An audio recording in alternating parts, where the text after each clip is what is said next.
근데 정치인으로서 정치인의 언어가 맥락으로 전달되지 않는다는 것을 깨달았습니다.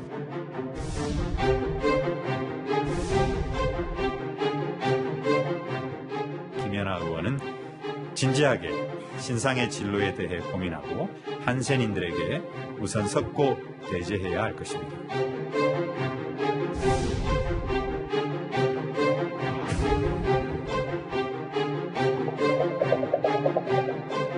편파적인 극우 막말 프레임을 씌우는 것은 도를 넘어도 지나치게 넘었다는 말씀을 분명히 경고합니다.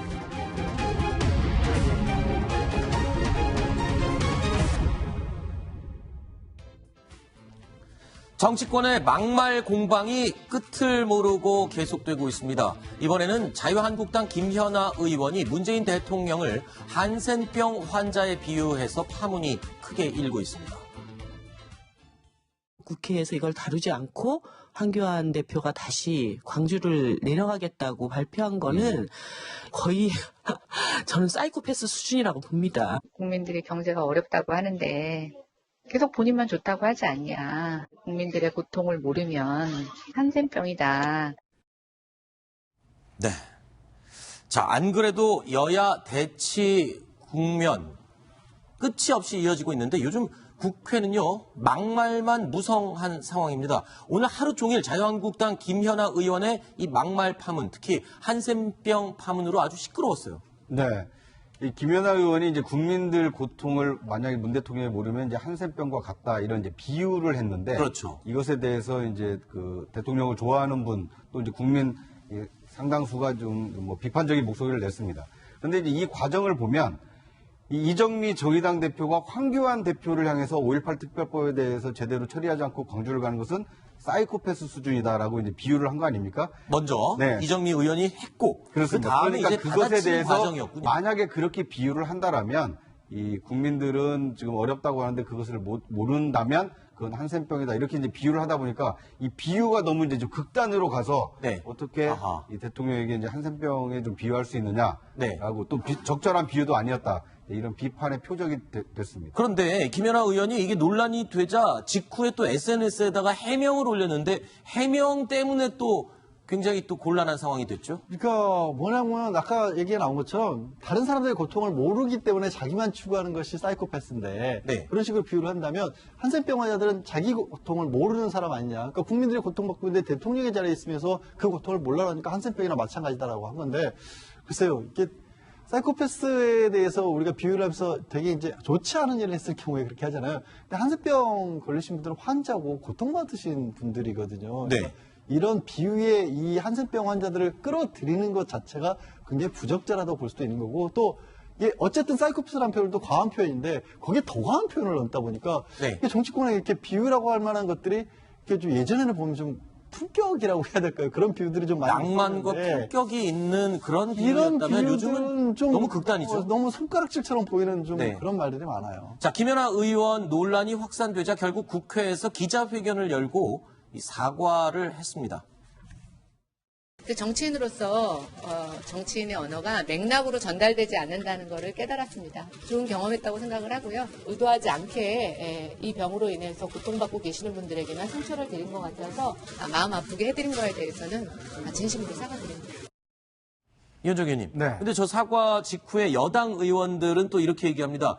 한센병 환자나 환우 가족들에게 사과한 거는 인정하지만 반쪽짜리 사과다. 그러니까 문재인 대통령에게도 사과를 해야 되는 게 아니냐. 이런 지금 지적이거든요. 근데 지금 사과하는 모습이 보시면 아시겠지만 저게 사과하는 모습으로 비춰집니까? 아, 저는 그렇게 느끼지 못하겠거든요. 네. 아니, 정치를 지금 하루 이틀 한 게 아니잖아요. 네. 벌써 지금 국회의원 생활 한 3년 이상 했는데 이제 와서 그 맥락의 중요성 알았다고 이야기하는 것이 얼마나 저는 후한무치한 행태인가라는 생각이 들고 네. 더군다나 지금 물론 이 한센인 분들에 대해서도 굉장히 어떤 가슴에 못을 박는 이야기를 한 것 자체도 그렇지만 일단 이제 대통령을 이제 비유했단 말이죠. 네. 그렇다면 본인이 대통령한테 사과를 해야죠. 아하. 그러니까 어떤 면에서 보면 지금 물론 제일 중요한 거는 그 하는 것 자체가 잘못입니다. 그러나 또 그 뒤에도 본인이 알았으면 사과를 해야 돼요. 사실 이정미 의원도 보면 대표도 지난 그 토론에 이 방송사 나가서 토론하면서 사회자 그 이야기를 했습니다.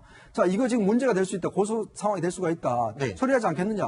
끝까지 처리하지 않는다고 이야기를 하는 거예요. 사이코패스라는 그 표현. 자기는 네. 의학적인 표현이다 이거죠. 네. 그게 어떻게 의학적 표현으로만 인식이 됩니까? 세상에. 네. 다들 그 범죄 두고 다 사이코패스라고 이야기하잖아요. 네. 그걸 몰랐다면 정말 말이 안 되는 것이죠. 네. 그렇게 이야기했으면서도 본인은 지금까지도 사과하고 있지 않지 않습니까? 네. 김연아 의원도 마찬가지예요. 본인들이 잘못했으면 그 상처받은 사람한테 사과하는 게 국회의원의 당연한 도리 아닙니까? 네. 저는 국회의원들이 네. 내 할 일을 안 하고 자꾸 저렇게 밖으로 놔두니까 네. 이렇게 말이 거칠어지는 거 아닙니까? 아니 그런데 김연아 의원의 이 막말 파문에 나경원 자유한국당 원내대표가 발끈하고 나서서 또 관심이 집중되고 있습니다. 편파적인 극우 막말 프레임을 씌우는 것은 도를 넘어도 지나치게 넘었다는 말씀을 분명히 경고합니다. 여기에는 민주당과 함께하는 일부 민노총이 장악하는 언론과 그리고 민주당의 정보원이 있다고 하는 네이버 포털이 함께하는 공동 작품이라는 점을 다시 한번 말씀드립니다. 최 교수님, 그러니까 예.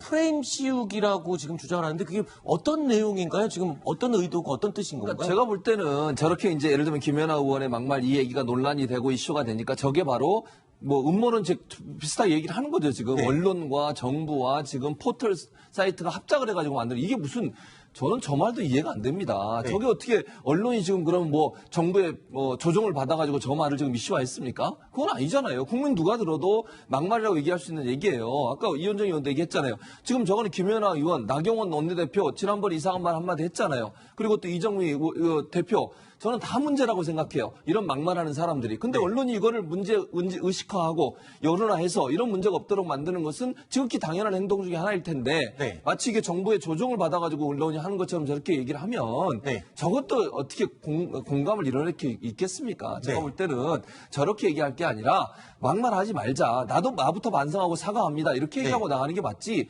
이걸 마치 음모론처럼 끌고 가는 것은 저는 지극 당연하지 않은 얘기다 이런 생각이 듭니다. 그러니까 나경원 대표가 적시하지는 않았지만 자칫하면 이현종 의원도 거기에 포함될 뻔 봤습니다. 왜? 막말에 대해서 이제 그 지적을 하는 것 자체에 대해서 그 막말 프레임을 씌운다 이렇게 공격을 하면 모두가 다 거기에 해당될 수 있기 때문에 알겠습니다. 부적절한 비유가 아닌가 싶습니다.